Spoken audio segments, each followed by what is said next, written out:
यह कहानी उत्तर प्रदेश के एक छोटे से गांव की सच्ची घटना पर आधारित है। इस गांव के लोग आज भी इस घटना को याद करके कांप उठते हैं। काली हवेली की आत्मा गांव के एक कोने में एक पुरानी वीरान हवेली थी, जिसे लोग काली हवेली कहते थे।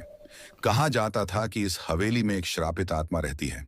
पिछले 50 सालों में जो भी उस हवेली में गया, वह कभी वापस नहीं लौटा।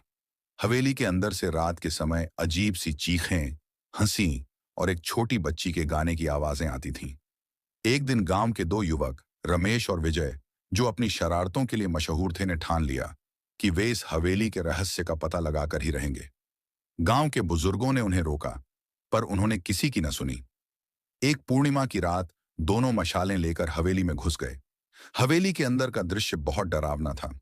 दीवारों पर पुरानी तस्वीरें लटकी हुई थीं, जिन्हें देखने पर ऐसा लगता था कि वे तस्वीरें लगातार तुम्हें घूर रही हैं। रमेश और विजय धीरे धीरे अंदर बढ़ते गए। एक बड़े से हॉल में उन्हें एक पुरानी कुर्सी मिली, जो बिना किसी के बैठे ही हिल रही थी। वहां ना हवा चल रही थी, न कोई और आवाज। रमेश ने मजाक करते हुए कहा, आत्मा अगर सच में है तो सामने आकर दिखा। रमेश के यह कहते ही हॉल का दरवाजा जोर से बंद हो गया। तेज हवाएं चलने लगीं और उनकी मशालें बुझ गईं। अचानक एक पतली सी आवाज में एक छोटी बच्ची की हंसी गूंज उठी।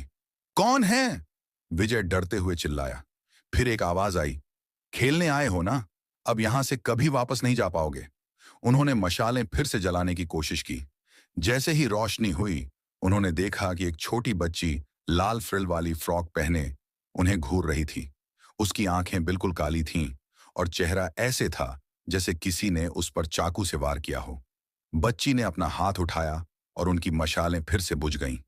तभी एक भयानक चीख सुनाई दी और उन्होंने देखा कि बच्ची हवा में डिड्डियच रही थी। वह उनके और करीब आ गई। डर के मारे दोनों दरवाजा खोलने की कोशिश करने लगे, लेकिन दरवाजा बंद था।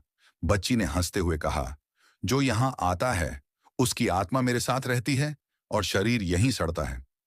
अगली सुबह गांव वालों ने देखा कि रमेश और विजय की लाशें हवेली के बाहर पड़ी थीं। उनकी आंखें खुली हुई थीं, जैसे उन्होंने अपने जीवन का सबसे बड़ा डर देखा हो।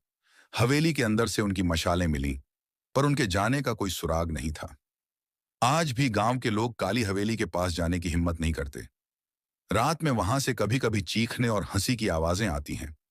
जो भी इन आवाजों की सच्चाई जानने गया, वह कभी वापस नहीं लौटा।